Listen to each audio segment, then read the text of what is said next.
Well, hello and welcome to I Love Gay today. And it's not really fair. I'm having fun in interviewing some of my friends over the last few days on this, and I'm with my friend Auston Matta from Too Bad Tourists. How are you? Hey, hi Matt. I'm so excited to be on your show. I've been watching you on LinkedIn, the I Love Gay show for a while, a few years. So it's nice to be part of it. And I know you were on one of our podcasts, so it's cool to finally collaborate on these.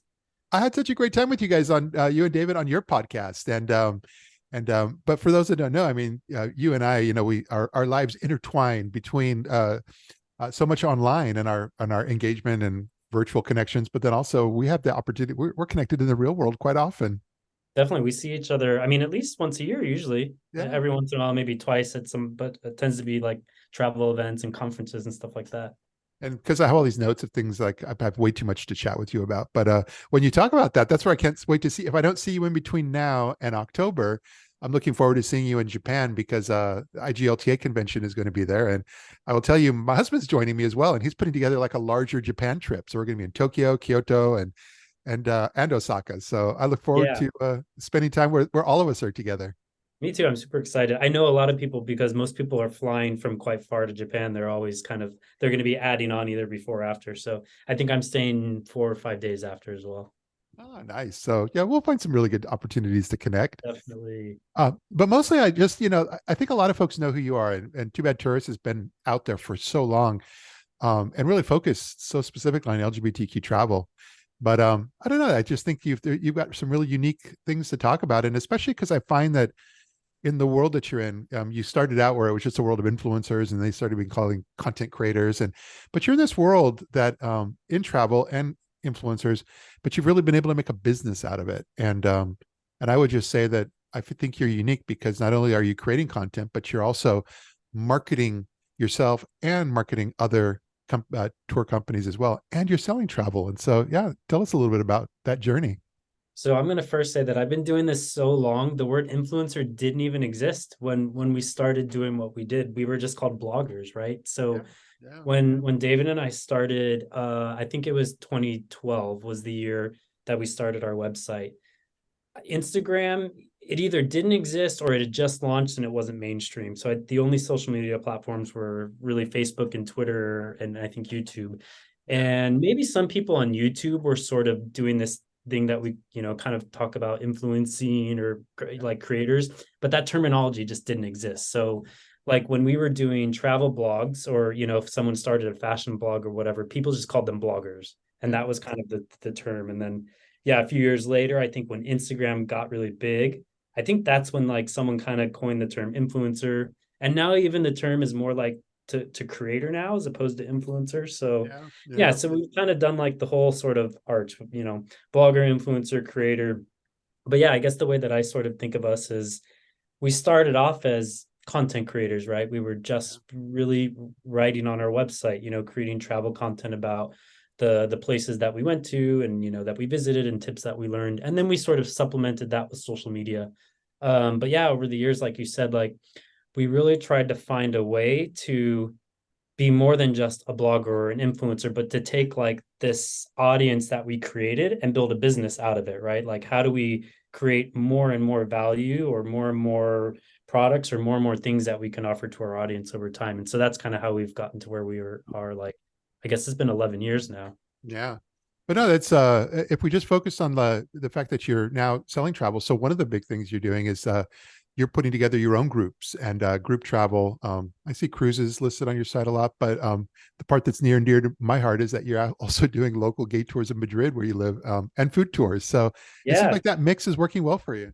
that's the newest one, the guided tours in Madrid. But Yeah. we'll save that one to the end. But I'll go to sort of the first time that ever happened. So Yeah.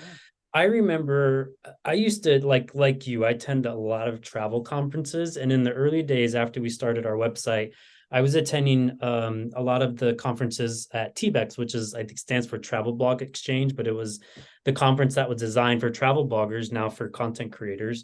And I remember like, in the infancy of our blog and business, like going to these sessions and I would learn so much. And so many people would get up on stage and say like, it's great if you have your own audience and your blog and, you can, promote other people's products and they can pay you, but you're always going to have sort of a more sustainable and more profitable business if you can find your own product to sell, right? And so when we started off, we built an audience over time, and the way that we would monetize it is different travel brands or businesses, would pay us to promote their product, and we're like, well, if we can promote someone else's product, can't we just create our own product and then use our own audience to sell it, obviously? Um, and so in 2000, I think it was 2017 or 18, tour operator who ran sailing trips in Croatia. They were running gay sailing trips in Croatia. Messaged us on Instagram and said, "Hey, do you want to be an ambassador for our trips? And we'll give you a commission for every place that you sell on the sailing trip."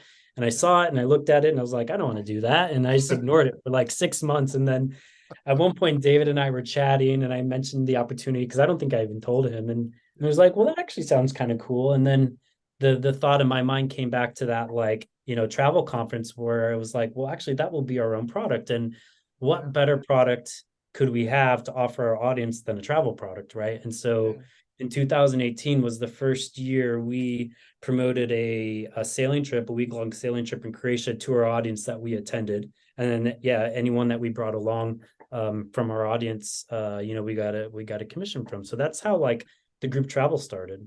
Yeah, interesting. Well, the areas that I, from the outside looking in at you, and not to embarrass you or these things, but no, I would just say you have a variety of things that are unique that to you guys, to you, and just a small handful of others. The other piece is that there's only a few of you that are actually strong on Facebook.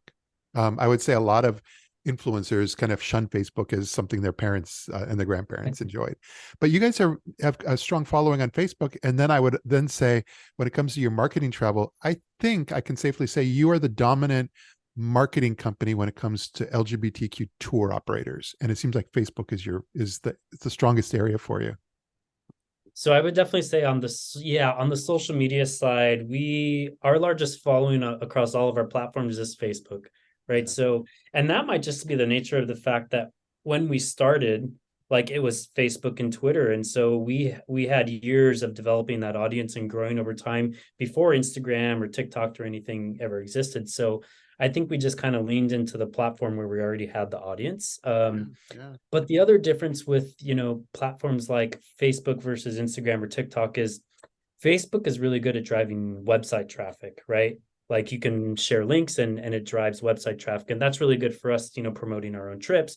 Whereas, platforms like Instagram, with Reels or TikTok, it's really more about like brand awareness or just kind of getting your message out. It's not so easy to share a link that people can click on and go to your website. And since Yeah. our website was one of our most important channels, we sort of leaned into a platform that we could drive traffic to our website. Yeah, yeah, it makes sense. And especially with all the content that you have on your website with the city guides and directory, just you've got a lot of areas of the world covered. And between that and your SEO, and then you've got this destination. So, I mean, you really, like I said, there's very few that have kind of pulled it together as like a travel destination website, social media, and the whole works. Yeah, well, and honestly, the secret to our business is actually none of the things we talked about. Yeah. This honestly, the most valuable asset that we own in our business is our email list. It's our newsletter. Oh, yeah. Yeah. And we hadn't really talked about it yet, but we do a weekly travel newsletter.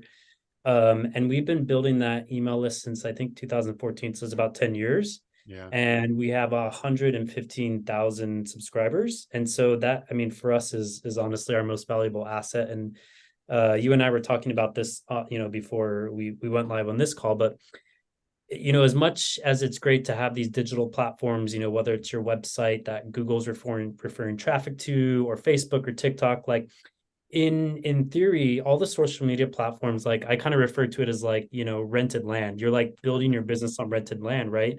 I don't own my audience on Facebook or Instagram or TikTok or YouTube at any time. I mean, this is a perfect time and day, like what Congress is talking about, a potential ban on TikTok. Like if Yeah. that Yeah. happened, like people who had these millions of followers on TikTok, they could vanish tomorrow and their business would go away if they were only relying on that, right? And so one of the things we tried to do early on was diversify, right? Making sure that, okay, we have our website, we own the website, although we do rely on Google to send traffic. Facebook, okay, we're going to do social media because we need to, and we need to have some presence, but we're not going to rely on it as the number one source of how we drive audience and business, but we Yeah. still do it, right?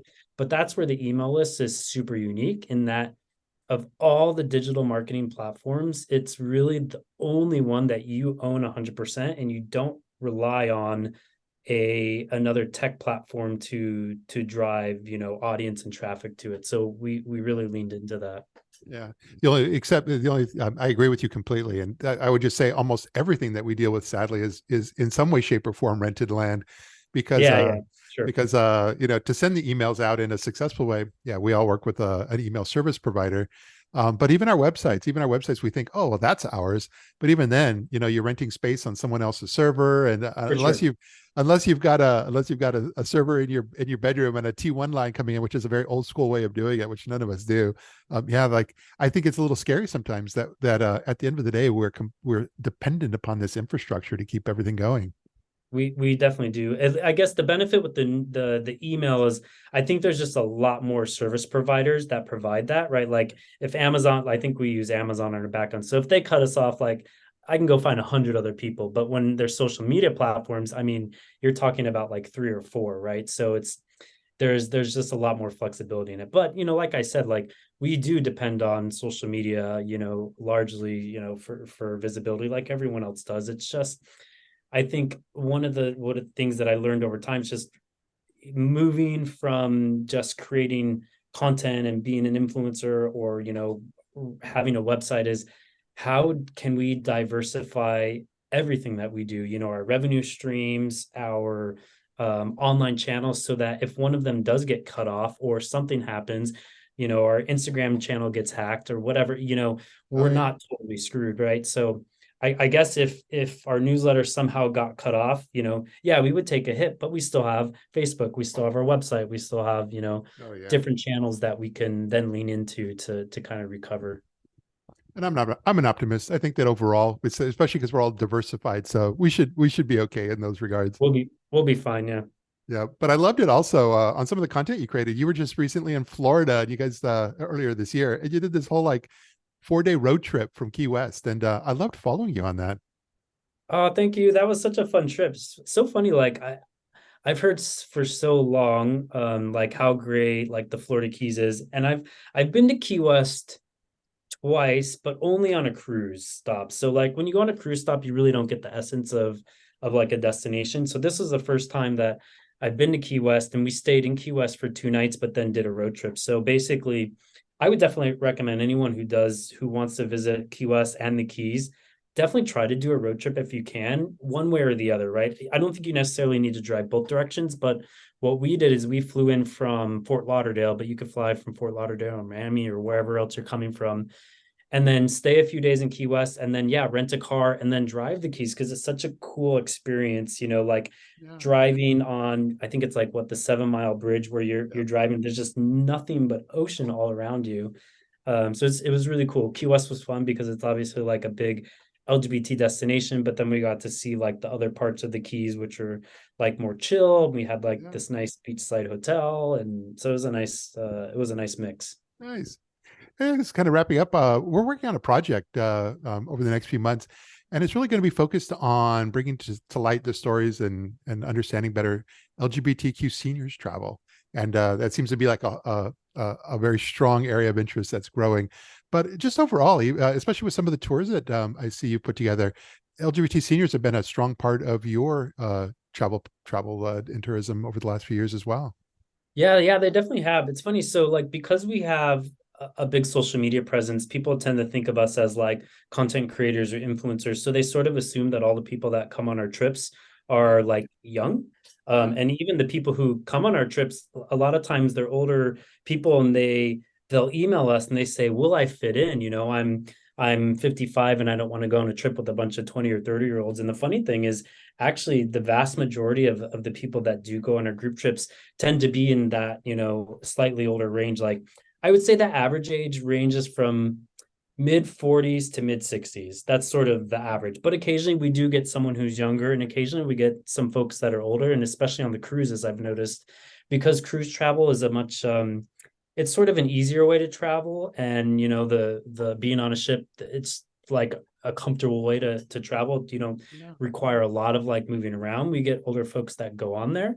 And, because over the past 6 years, we've had enough people come on our trips. Sometimes we've had to learn how to deal with people who have limited mobility, folks that are older that maybe, can't walk, can't do a 3-hour tour. And we've had to kind of teach ourselves how to be supportive of those people, because we want them to come on our trips, if at all possible. And so that's been a learning experience, over time. And I'm happy to say that, yeah, if someone says that they have a disability or has limited mobility, like, we can actually accommodate them. We have experience doing it, or at least, we'll do everything possible. So it's been cool. And the other thing that's great about senior travel is, because we have a lot of men that come on our trips, and like the guys that are in their 50s, 60s, 70s, a lot of them maybe weren't out when they were younger. And so they were married and they have kids. So you hear these like really amazing stories of people that have gone through this process. And that wouldn't happen if we had 20 and 30-year-olds only on our trips. So it's cool. They have good stories. Yeah, very well put. I think this is fantastic, and like I said, I'm a big fan, and I love our time together whenever we, especially when we're looking forward to what we're in Japan. But mostly, I'm just really glad that you're able to take a few moments of your time and kind of just share a little bit about what you guys are up to this year with our audience. Yeah, me too. Thanks so much, and I'm looking forward to having sake with you in Osaka and lots of other great Japanese food. I will tell you the story. I was in Osaka once, and it had a whole sake evening. And when we're together, I will tell you the whole thing. I'm It was a looking little forward to it. crazy. Yeah, awesome. Thanks so much, Matt. It was great chatting. Thanks. You too. So, So good.